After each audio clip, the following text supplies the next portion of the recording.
저와 함께 나누실 하나님 말씀은 요한복음 5장 2절부터 9절까지의 말씀입니다.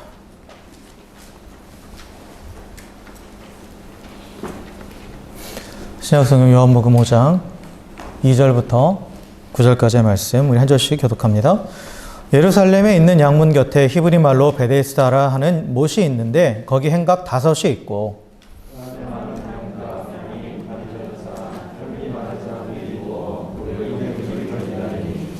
이는 천사가 가끔 못에 내려와 물을 움직이게 하는데 움직인 후에 먼저 들어가는 자는 어떤 병에 걸렸든지 낫게 되밀어라. 예수께서 그 누운 것을 보시고 병이 벌써 오랜 줄 아시고 이르시되 내가 낫고자 하느냐.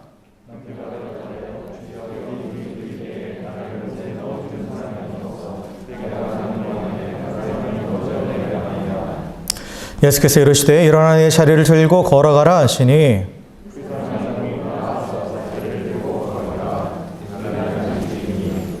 아멘. 아멘. 할렐루야. 할렐루야. 네, 우리 옆에 계신 분하고 이렇게 인사했으면 좋겠습니다. 당신의 얼굴을 보니 내 마음이 참 포근해집니다. 이렇게 인사합시다. 네.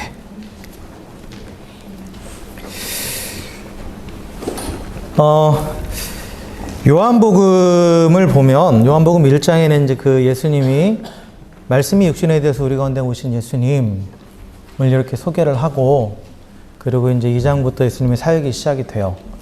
예수님의 사역이 시작이 되는데 근데 그 사역을 처음에 이제 하시는 그 가나 혼인잔치에서 이제 물을 포도주로 변하게 하시는 그 사역을 시작하심으로써 이제 그 하나님 나라의 일꾼으로서 하나님 나라를 전하는 그러한 또 일들을 계속 감당하시죠. 근데 갑자기 이제 3장, 4장, 5장에서는 예수님이 그 사람을 만나세요. 예수님과 사람과의 대화가 나옵니다. 그래서 3장에는 이제 니고데모가 나오고 4장에는 이제 사마리아 수가성의 여인이 나오고 5장에서는 38년 된 병자가 나옵니다. 그래서 이 구조를 잠깐 들여다보면 그러니까 예수님의 인카네이션, 예수님의 성육신에 대해서 그리고 예수님이 하나님이시고 또한 메시아이심을 선포하고 예수님의 사역이 시작됐음을 먼저 그렇게 얘기하고 나서 그리고 나서 예수님이 사역하시는 그 대상, 예수님이 사역하시는 그 대상이 누구인지 그 인간이 어떠한 상황에 있는지를 먼저 보여주는 거예요. 그래서 이 요한복음 3장에 나오는 니고데모와 이 4장에 나오는 사마리아 수가성 여인 그리고 이 38년 된 병자는 사실 하나님을 떠나 있어서 영적으로 죽어있는 모든 인류를 대표하는 사람들입니다. 모든 인류가 지금 어떠한 상황 가운데 있는가를 보여주는 그러한 샘플이에요. 모델입니다. 그런 모델들입니다. 특별히 이제 그 3장의 니고데모하고 4장의 사마리아 여인은 또한 그 중에 아주 대조되는 두 종류의 사람을 보여주죠. 그렇죠? 니고데모는 그 종교 지도자고 사마리아 여인은 이방인에다가 또한 음란한 여인이에요. 그죠? 그러니까 배경적으로도 완전히 대조되는 두 사람이죠. 그래서 결국 하나님을 떠나서 영적으로 죽어있는 두 가지 사람들, 수많은 사람들이 있겠지만 그 대표적으로 이 두 가지 유형으로 나눌 수가 있어요. 인간을. 니고데모와 같은 사람, 사마리아 여인과 같은 사람. 이렇게 둘로 나눌 수 있다는 거예요. 그래서 니고데모는 종교적이고 도덕적인 사람. 그래서 종교와 도덕을 추구하는 사람을 대표하는 거고 사마리아 여인은 육체적이고 또 자신의 정욕을 추구하는 그 육신의 만족을 위해서 살아가는 그런 사람들을 대표하는 거예요. 그래서 이 두 가지 유형으로 모든 인간은 이 두 가지 유형에 다 속합니다. 다 속해요. 그러면 이제 오늘 나온 이 38년 된 이 병자는 어떤 사람이냐? 어떤 사람이냐? 이 둘을 다 대표하는 거. 이 두 가지 사람들의, 이 두 가지 유형의 사람들이 결국 어떤 상태에 있는 거냐? 이 38년 된 병자와 같다라는 거예요. 그러니까 나름대로 종교적으로, 도덕적으로 살면서 그런 삶을 추구하는 사람도 이 38년 된 병자와 같은 사람이고, 그리고 자신의 정욕을 추구하면서 정욕의 만족을 위해서 그렇게 살아가는 사람도 결국은 이 38년 된 병자와 같은 사람이다. 그래서 이 3장과 4장과 5장은 서로 내용적으로 연결이 되는 거예요. 연결이 됩니다. 그래서 온 인류가 어떤 상황 가운데 처해 있는가? 니고데모와 같은 상황에 처해 있든지 아니면 사마리아 여인과 같은 상황에 처해 있는데 결국은 그들은 다 그 두 가지 다 38년 된 병자와 같은, 결론적으로 말하면 아무것도 할 수 없는 무능한 상태다. 아무것도 할 수 없는 그런 무능한 상태에 있다. 그런 비참함 가운데 있다라는 것을 보여줍니다. 보여주는 거죠. 근데 예수님께서 오늘 보면 이 38년 된 병자를 찾아가시죠. 그러니까 38년 된 병자를 찾아가셨다는 건 니고데모, 사마리아 여인, 이 모든 인류를 찾아가시는 것을 의미해요. 물론 이 앞에서 만나 주셨죠. 그리고 각각의 또한 그 대화 가운데에 구원에 대해서, 구원의 진리에 대해서 가르쳐 주셨어요. 그래서 올해 3장과 4장 말씀을 나눴죠. 기억 안 나시죠? 네. 기억 안 나시면 전 좋아요. 다음에 또 해도 되니까. 어쨌든 사실 이 5장의 말씀도 예전에 한번 나눈 적이 있어요. 제가 처음 여기 왔을 때 했던 설교입니다. 이 교회 부임했을 때 이 5장의 말씀을 가지고 한번 나눈 적이 있죠. 근데 이 3장과 4장을 거쳐서 이 5장으로 한번 종합해서 오늘 한번 이 말씀을 좀 살펴보려고 그래요. 자, 그래서 결국 우리 인간이 처해 있는 상황이 어떤 것인가? 이것에 대해서 우리가 한번 살펴보기 원하고, 그렇다면 구원이 무엇인가? 그리고 구원을 우리가 어떻게 받는가? 예수님이 우리가 어떤 분인가? 이런 것들을 다시 한번 우리가 오늘 본문을 살펴보면서 한번 다시 우리가 기억해보고 또 생각해보고 또 우리 가운데 적용해보기 원합니다. 자, 그래서 오늘 본문을 다시 한번 보면 오늘 본문의 그 주인공은 이제 38년 된 병자죠. 예수님이 주인공이고 또 38년 된 병자가 나오죠. 뭐 무슨 병에 걸렸는지는 알 수는 없어요. 근데 지금 예수님이 이 찾아가신 곳이 이제 베데스다라는 곳이다라고 되어 있죠. 베데스다는 베이트 플러스 헤세드. 베이트는 집이라는 뜻이고 헤세드는 은혜라는 뜻입니다. 그래서 은혜의 집이에요. 은혜의 집. 그러니까 은혜의 집이라는 그런 이름이 붙어 있는 연못이 있어요. 예루살렘에. 그리고 그 연못 주변에 이렇게 뭐 여기 보면은 행각이 있다고 그랬죠. 행각 5이 있다고 그랬잖아요. 그러니까 무슨 이렇게 우리 식으로 하면 정자 같은 거죠. 이게 쉘터 같은 거예요. 그게 있다라는 거예요. 근데 거기에 사람들이 모여 있었죠. 보니까 각종 병자들이 모여 있었어요. 각종 병자들이 모여 있었습니다. 그런데 이들이 왜 여기 모여 있습니까? 왜? 4절에 보면 그 내용이 나오죠. 왜 그들이 여기 모여 있냐면 이 베데스다에는 전설이 하나 있단 말이에요. 예로부터 내려오는 전설이 있는데 그게 뭐냐? 가끔씩 천사가 내려와서 물을 동하는데, 그러니까 이게 무슨 얘기냐면 외부적인 요인이 없어요. 바람도 안 불고 그냥 그 그런 상황에서 잔잔했던 연못에 갑자기 물이 출렁거릴 때가 있다라는 거예요. 물이 동한다라는 게 갑자기 물이 출렁거린다라는 그런 의미예요. 그때 이제 천사가 내려왔다라고 보는 거죠. 사람들은 천사가 내려왔다. 천사가 물을 찍었다. 막 그런 식으로 이제 생각을 하는 거예요. 그래서 천사가 내려와서 물을 동하는데 그때 누구든지 가장 먼저 그 물에 들어가면 어떤 병에 걸렸든지 낫는다라는 거예요. 이제 이러한 전설이 있으니까 사람들이 모든 병자들이 거기 다 모여 있는 거죠. 모든 병자들이 또 모여 있어요. 오늘 말씀에 나오는 이 38년 된 병자는 거기에 38년을 머물렀다라고 우리가 이제 의미를 봐야겠죠. 물론 병 걸린 지 38년 된다는 의미도 있겠지만 또 그 자리에서 38년이 있었다. 하여튼 엄청난 오랜 시간 동안 있었다라는 것을 의미해요. 엄청나게 오랜 시간 동안 거기에 머물러 있었다라는 것을. 근데 얼핏 들으면 참 은혜로운 소식이죠. 물이 출렁거리면 누구든지 들어가면 낫는데요. 근데 이 전설에는 중요한 함정이 하나 있죠. 어떤 함정이에요? 가장 먼저 들어간 사람만 낫는 거예요. 다 낫는 게 아니죠. 가장 먼저 들어간 그 한 사람만 남는 거죠.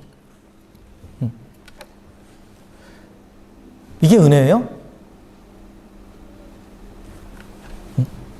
경쟁에서 이긴 한 사람만 낫는 거예요. 쉽게 말하면. 수많은 사람들이 모여있는데 계속 쳐다보고 있다가 물이 출렁거리면 가장 먼저 뛰어드는 사람. 그 사람만 병이 낫는 거죠. 그럼 그 가운데 얼마나 큰 다툼이 일어나겠어요. 혹시라도 물이 출렁거리면. 서로 먼저 가려고. 그죠? 그래서 그 경쟁을 뚫어낸 사람만이 낫는 거예요. 이건 은혜가 아니죠. 이건 은혜가 아니라고 그랬어요. 이건 세상의 원리입니다. 경쟁을 이긴 그 한 사람만이 모든 것을 가지는, 원하는 것을 할 수 있는 것은 세상의 원리예요. 하나님의 원리가 아닙니다. 은혜는 하나님의 원리죠. 은혜는 뭐라고 그랬어요? 모두가 잘 되는 거예요. 하나님의 복이 뭐라고 그랬죠? 하나님이 아브라함에게 주신 복이 뭐예요? 너 혼자 잘 먹고 잘 살겠다? 이거 아니죠. 네가 모든 사람들의 복이 될 것이다. 너를 통해서 모든 사람들이 복을 받을 것이다. 이게 하나님께서 아브라함에게 주신 복의 핵심 메시지입니다. 뭐 땅을 주고 자손을 주고, 그것은 그 마지막 주신 너를 통해서 복을 이루게 하시기 위해서 하나님이 그것을 이룰 수단으로 주시는 거예요. 그죠? 결국은 모든 사람에게 유익을 주는 것, 모든 사람에게 복을 끼치는 게 하나님의 은혜입니다. 그게 진정한 복이에요.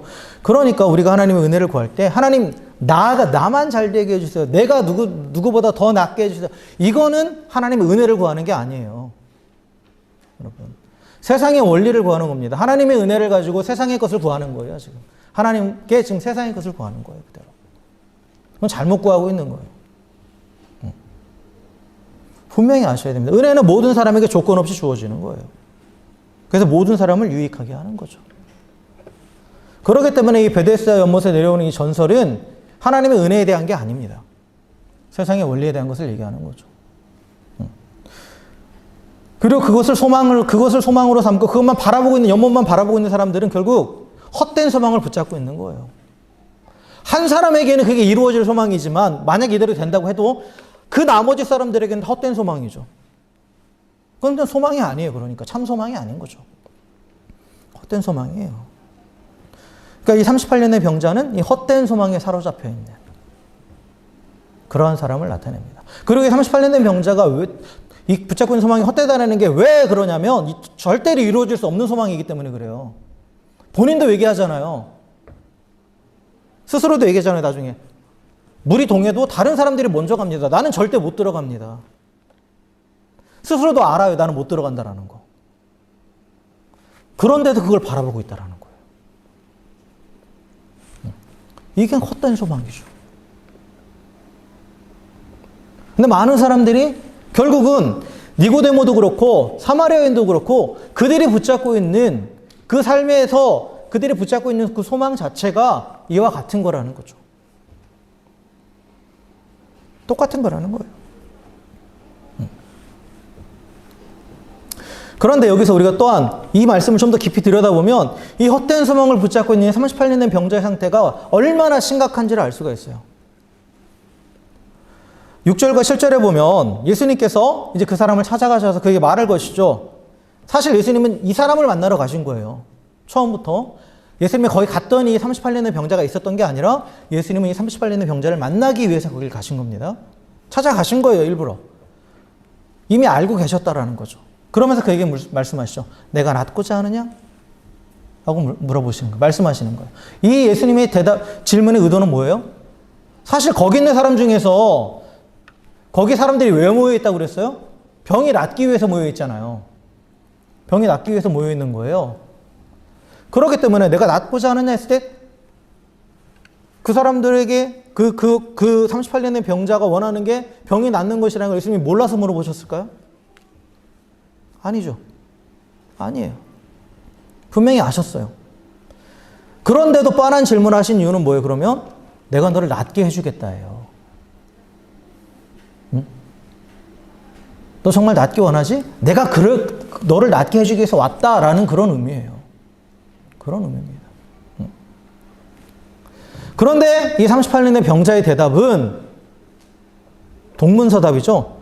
주여 물이 움직일 때 나를 못에 넣어주는 사람이 없어서 내가 가는 동안 다른 사람이 먼저 내려가나이다.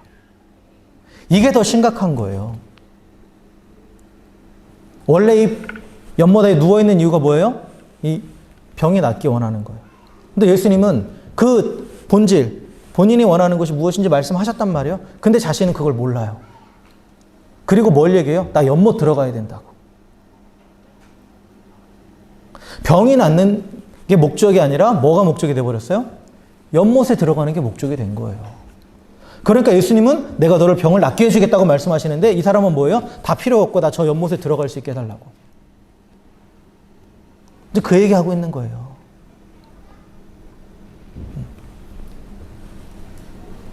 헛된 소망을 붙잡고 참 소망이 오셔서 그 소망을 이루어 주려고 하시는데 자신이 뭐를 원하는지도 제 자신의 소망이 뭐였는지도 지금 잊어버린 거죠.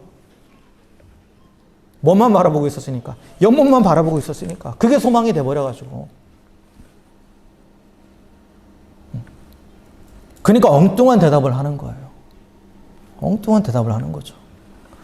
예수님께서 그를 치료하시겠다라는 그 궁극적인 그 삶의 소망, 그 목적을 이루어 주려고 하시는데 그걸 깨닫지 못하고 여전히 헛된 소망만 붙잡고 신세한탄을 하고 있는 거죠. 신세한탄을 하고 있어요. 연못에 못 들어갑니다. 나 들어가고 싶은데 다른 사람한테 못 들어가요. 이 말 안에는 혹시라도 당신이 나 도와줄 수 있으면 나중에 물이 동할 때 좀 넣어주세요. 이런 의미도 담겨 있는 거죠. 그러니까 이 38년 된 병자의 모습이 이 니고데모와 사마리아 여인과 같다라는 것은 그들이 이런 비참한 상태에 있고 구원자가 메시아가 오셨어도 그걸 알아보지 못하는 상태라는 거예요. 온 인류가 그런 상태에 있었다라는 거죠. 온 인류가 그런 상태에 있다라는 거죠. 그래서 실제로 예수님이 오셨어도 그들은 자신들이 종교적으로 원하는 것을 만족시켜줄 대상만을 찾았지 예수님을 거부하잖아요. 유대인들이 나중에. 예수님 앞에 와서 자꾸 내가 원하는 것만 얘기하지 예수님이 직접 주려고 오신 그 구원에 대해서는 전혀 관심 갖지 않아요. 관심 갖지 않죠. 그러니까 예수님은 이러한 비참한 상태에 있는 이 38년 된 병자를 찾아가셨습니다. 그리고 그를 찾아가신 목적은 뭐라고요? 그를 치유하시기 위해서, 그를 구원하시기 위해서 오셨다라는 거예요. 그래서 구원의 개념이 뭐냐? 구원이라는 것은 죄로 인해서 혼돈과 공허 가운데 있는 인간이 창조의 원리인 질서와 충만, 즉 샬롬, 평안을 회복하는 거예요. 이게 구원이에요. 구원입니다. 그래서 혼돈과 공허함 가운데 있는 인간이 필연적으로 당하게 되는 게 뭐냐? 괴로움과 고통이에요. 이 병들린 사람처럼 질병이나 또 뭐 가난이나 뭐 여러 가지 것들로 인한 괴로움과 고통이 오는 거예요. 이게 질서가 깨졌고 충만이 사라졌기 때문에 오는 그런 현상들이란 말이죠. 그래서 실제적인 구원은 이 혼돈과 공허로 인해서 겪고 있는 그 괴로움과 이 고통으로부터 해방되는 것. 이게 구원이에요. 물론 우리가 구원하면 장차 영원한 하나님의 나라에 들어가는 것. 맞아요. 영생을 주는 거죠. 그런데 거기에만 한정지으면 안 된다라는 거예요. 예수님의 구원은 그 미래적인 완성될 구원을 우리가 바라보면서 나아가지만 매일매일 우리의 삶 가운데 예수님은 하나님 우리를 구원하시는 분이에요. 매 순간순간 우리를 구원하신다라는 거죠. 이스라엘 백성을 애굽에서 건져내신 하나님이 자, 난 할 거 다 했으니까 니네 알아서 살아 이렇게 안 하셨죠.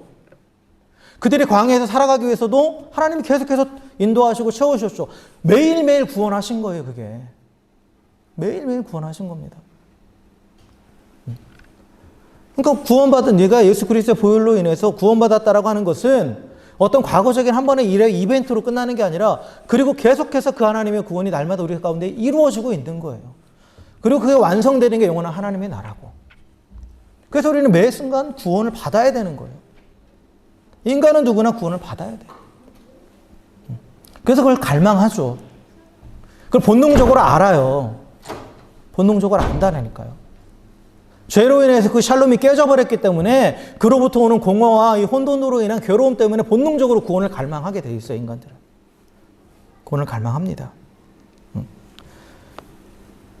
그래서 영혼의 갈급함을 느끼는 거예요, 그게. 그래서 샬롬, 평안을 누리기 원하죠. 그런데 이 평안은 창조주 하나님 안에서만 누릴 수 있어요. 왜요? 하나님이 질서를 주시고 하나님이 충만하게 하시는 분이기 때문에. 그러니까 하나님을 떠난 인간은, 죄인은 그거를 누릴 수 없는 거예요. 그래서 하나님 대신 다른 걸 만들어내는 거예요, 계속.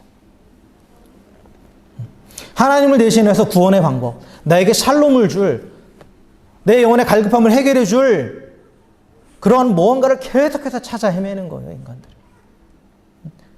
여러 가지 방법들이 있는데 이 방법들을 크게 두 가지로 나누는 거예요. 아까 소대에 말씀드린 니고데모처럼 하는 방법이 있고 사마리아 여인처럼 하는 방법.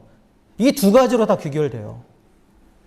그래서 사마리아 여인처럼 그냥 내 마음대로 사는 거예요. 모든 규율, 모든 것에 얽매이지 않고 그냥 내 육체의 정욕을 만족시킬 쾌락만을 추구하면서 살아가는 거죠.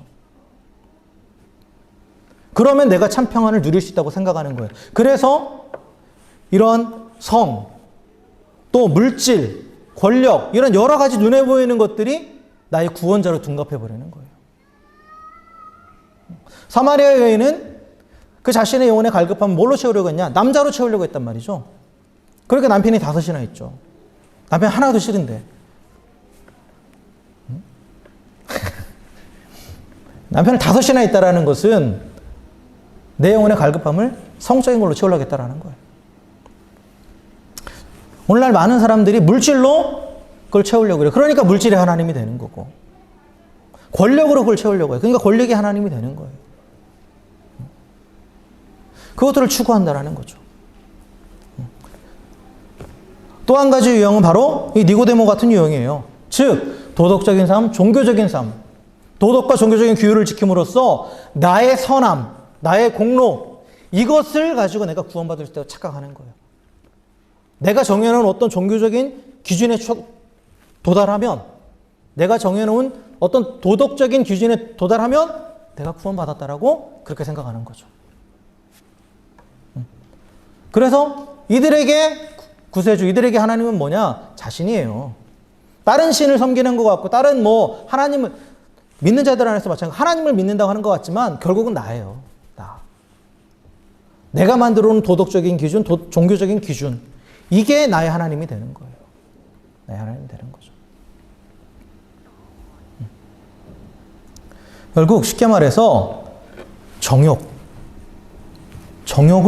하나님으로 만들고, 또한 나의 공로, 이것을 하나님으로 만들어요. 구원자로 만들어요. 이게 38년 된 병자가 바라보는 연못이에요. 각자가 이 연못들을 바라보고 있다는 거예요. 그래서 내가 들어가기만 하면, 여기 들어가기만 하면 나는 구원받는다 라고 착각하는 연못이 바로 이러한 정욕과 공로로 대표되는 거죠. 대표되는 거예요. 그래서 거기 들어가려고 발버둥 치는 거죠. 더 많이 가시려고 경쟁하고, 나름대로 더 재능을 더하려고 다른 사람과 비교해가면서 자꾸 더 자신의 영역을 쌓아가려고 그러고. 근데 채워지나요? 사마리아인은 그걸 분명하게 보여줘요. 5명이나 갈아치웠다라는 건 안 채워진다라는 거예요. 니고데모도 영혼의 갈급함 때문에 예수님 밤에 몰래 찾아왔죠. 니고데모 정말 종교적인 사람이고 도덕적인 사람이었거든요. 근데 안 채워지니까 찾아온 거예요, 예수님. 질서와 충만이 회복되기는커녕 더 큰 혼돈과 공허함만 옵니다. 그래서 정욕이라는 연못을 바라보는 사마리아인과 같은 삶을 사는 사람은 그 안에 오히려 부끄러움이 오고, 그 삶으로 인해서, 그리고 더 공허해지는 거예요. 더 공허해지는 거예요. 그리고 자신의 공로라는, 자신의 선행이라는, 도덕적인 그런 삶이라는 그 연못을 바라보고 그걸 따라가는 니고데모, 그걸 추구하는 니고데모 같은 사람은 오히려 더 혼돈이 오는 거예요. 어떤 식으로 혼돈이 오느냐? 내가 구원받았다라고 착각하는 잘못된 자기 확신을 갖게 되거나, 아니면 내가 생각하는 기준에 못 미치니까 계속 불안한 거죠. 계속 불안한 거죠. 그런 혼돈 가운데 있는 거예요. 그러니까 전혀 해결되지 않는 거죠. 그래서 마치 38년 된 병자처럼 해결되지 않을 걸 빤히 알면서도 연못만 바라보고 있고, 그래서 더 이상 아무것도 하지 못하는 전적인 무능한 상태에 빠지게 된다는 거죠. 이게 인간의 모습이에요. 모든 인간의 모습이에요. 모든 인간의 모습이에요. 헛된 소망을 붙잡고 있는 절대적인 무능한 상태. 이게 우리 인간의 모습이라는 거죠. 자신의 힘으로 절대 영적인 갈급함을 해결할 수 없고, 또 그 어떤 것을 의지해도 스스로 구원할 수 없는데, 그런데 이처럼 소망 없고 또한 철저히 무능한 인간을 위해서 예수님이 찾아오신 거예요. 그래서 그들에게 구원을 주시겠다라고, 그 갈급함을 채워주시겠다라고 찾아오셨다라는 거죠. 근데 더 심각한 문제는 뭐예요? 여기 있는 38년 된 병자처럼 유일한 구원의 길, 유일한 구원의 방법이신 예수님이 찾아오셨음에도 불구하고 그 예수님 앞에 자꾸 엉뚱한 말 하는 거예요. 자꾸 엉뚱한 것을 바라보면서 예수님 앞에 그거 내놓으라고 하는 거죠. 구원자이신 예수님이 찾아오셨는데도 38년 된 병자처럼 여전히 내가 생각하는 구원의 방법, 그 연못에 대해서 얘기해요. 그리고 내가 거기 들어갈 수 있게 해달라고. 내가 그 구원의 방법을 이룰 수 있게 해달라고 계속 부탁하는 거예요. 마치 예수님을 찾아왔던 그 부자 청년처럼 니고데모 같은 사람은 어떻게 하느냐. 예수님을 찾아오는데도 내가 무엇을 해야 구원받을 수 있습니까? 라고 물어봐요. 내가 얼마나 더 종교적으로 살고 얼마나 더 도덕적으로 살아야 구원받을 수 있습니까? 이렇게 물어보는 거예요. 내가 도덕적으로 종교적으로 얼마나 더 성취해야 될까요? 그걸 도와달라고 예수님을 찾아가는 거예요. 예수님께. 사마리아 여인처럼 육신의 정욕을 구하는 자는 계속해서 내가 무엇을 더 가져야 구원받을 수 있습니까? 내가 무엇을 더 가져야, 내가 어떤 자리에 올라가야, 내가 이러이러한 자리에 올라가면 더 만족을 누릴 수 있고 내가 행복할 것 같다고. 그게 무엇인지 알려달라고 말하고, 그리고 그것을 위해서 좀 도와달라고 얘기하는 거예요. 나 뭐 더 가지면 만족을 누릴 수 있을 것 같다고. 내가 뭐가 되면 만족할 것 같다고. 그래서 예수님께 그거 해달라고, 그거 도와달라고 계속 부탁하는 거죠. 내 정욕을 만족시킬 그것을 계속해서 도와달라고 그렇게 부탁하고 있는 거예요. 얼마나 어리석은 모습이에요. 연못에 들어갈 방법을 가르쳐달라고 그러고 연못에 들어갈 수 있도록 도와달라고 그걸 구하고 있다는 거예요. 예수님 앞에.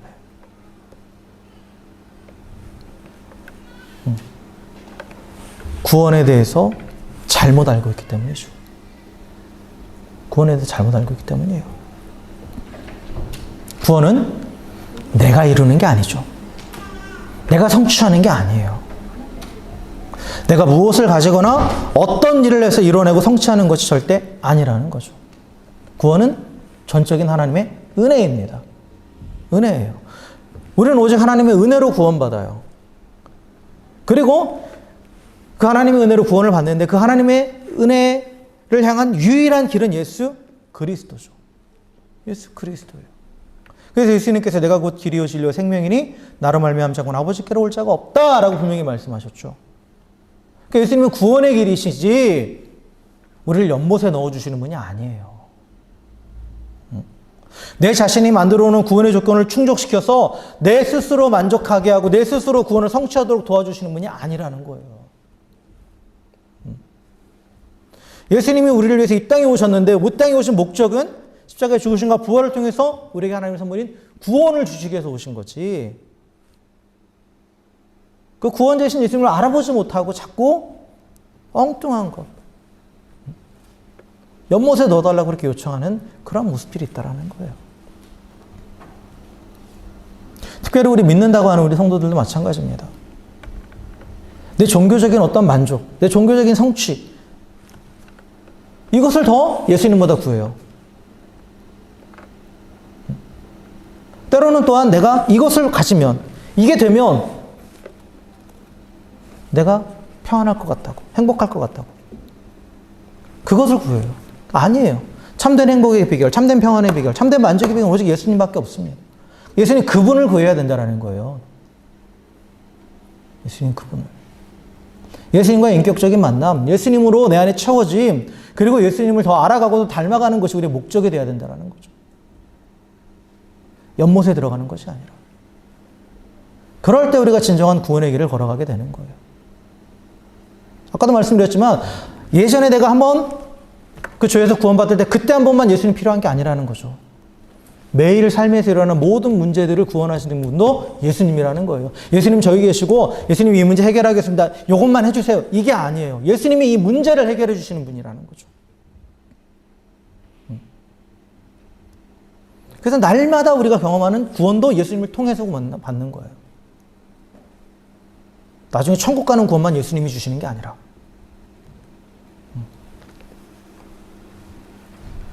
사랑하는 성도들 한번 생각해 보십시오. 나의 연못이 무엇인지. 나는 지금 하나님을 안다고 그러고 또 예수님을 만난다고 하는데 과연 무엇을 구하고 있는지. 예수님을 구하고 계신지, 아니면 예수님을 더 알기 원한다고, 더 동행하기 원한다고, 그분으로 인해서 만족하고 있는지, 아니면 아직도 연못을 바라보면서 예수님은 그냥 그저 나를 거기에 들어갈 수 있게 도와만 달라고 하고 있지 않은지 스스로 한번 잘 생각해 보십시오. 우리는 항상 하나님의 은혜인 구원이 필요한 자들입니다. 이 땅을 살아가는 동안 계속해서 영원한 하나님 나라 갈 때까지도 계속 그 하나님의 은혜인 구원이 우리 삶 가운데 매일같이 일어나야 돼요. 한번 구원받고 끝이 아니라 매 순간 하나님의 구원이 우리 삶 가운데 일어나야 됩니다. 그래야 이 땅에서도 참된 샬롬을 누리며 살아가는 거예요. 그래서 구원은 전적인 하나님의 은혜입니다. 연못에 뛰어드는 것 같이 내가 성취하는 게 아니에요. 오직 예수 그리스도 안에서 값없이 주시는 은혜입니다. 그러기에 우리가 경쟁하고 다른 사람과 비교할 이유가 없는 거예요. 내가 다른 사람보다 더 어떻게 높아지는 것을 스스로가 그것으로 만족해서 내가 그것으로 평안을 누린다고 착각하지 마세요.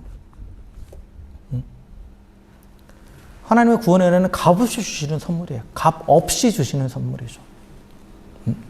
그래서 내가 할 건 아무것도 없어요. 그저 은혜의 근원이시고 또한 유일한 구원의 길 되시는 예수님을 바라보면 되는 거예요. 좋은 건 뭔지 아세요? 먼저 찾아오신다라는 거예요. 그런데 그 예수님이 항상 먼저 찾아오신다라는 거죠. 38년의 병자에게도 찾아가셨죠. 사마리아 여인에게도 찾아가셨죠. 항상 먼저 찾아오세요. 그럼 그 찾아오신 그 예수님께 우리의 시선을 고정하고 그분께 나아가기만 하면 된다라는 거죠. 그걸 전적으로 다 맡기라는 거죠. 내가 생각했을 때 내가 생각하는 이러한 어떤 조건을 충족시켜 줄 뿐으로 그렇게 예수님을 전락시키지 말라라는 거예요. 말씀을 정리합니다. 여러분은 무엇을 바라보며 살고 계십니까? 연못을 바라보십니까? 아니면 예수님을 바라보십니까? 예수님만이 유일한 구원의 길이십니다. 예수님만이 우리의 모든 삶의 혼돈을 질서로 바꾸시고 모든 공허를 충만으로 채우시는 하나님께로 우리를 이끌어 가시는 그런 유일한 길과 진리와 생명이심을 믿음으로 고백할 수 있는 우리 모두가 되길 주의 이름으로 축원합니다. 그래서 예수님만이 참된 샬롬을 회복시킬 수 있는 유일한 소망입니다. 그러기에 더 이상 헛된 소망을 바라보지 마십시오. 그리고 참 소망 되시는 예수님만 바라보시라는 거예요. 예수님만. 정욕과 공로의 연못에 뛰어들기 위해서 발버둥치고 경쟁하지 마시고 하나님의 은혜의 선물인 예수님만 바라보고 구하십시오. 구하는 모든 자에게 이미 예수님은 찾아오셔서 준비하고 계신 거예요. 그래서 그 예수님께 모든 삶을 온전히 맡기십시오. 예수님은 오늘도 삶의 자리에서 구원이 필요한 우리에게 찾아오십니다. 그리고 구원의 은혜를 주시려고 물어보시는 거예요. 내가 낫고자 하느냐? 예수님의 이 물음에 연못에 넣어주세요 라고 대답하는 어리석은 자가 되지 않기를 주의 이름으로 축원합니다. 내가 낫고자 하느냐라는 그 주님의 질문에 네, 주님 낫기 원합니다. 그리고 주님은 나를 낫게 하시는 분이십니다 라고 고백하면서 예수님만 바라보면서 예수님께 전적으로 의지하며 나아가는 우리 모두가 되길 주의 이름으로 간절히 축원합니다. 그렇게 믿음으로 고백할 때 우리 삶의 모든 자리에 구원의 은혜가 날마다 임하게 될 줄 믿습니다. 그래서 그 구원의 은혜를 날마다 누리며 그로 인해서 참된 샬롬, 참된 평안한 삶을 누리면서 영원한 하나님의 나라에 들어가기 원하고 또한 그렇게 영원한 그 참된 샬롬의 삶을 살아가며 하나님의 영광을 이 땅 가운데 드러낼 수 있는 저와 여러분 우리 모두가 되기를 주의 이름으로 간절히 축원합니다. 함께 기도하겠습니다.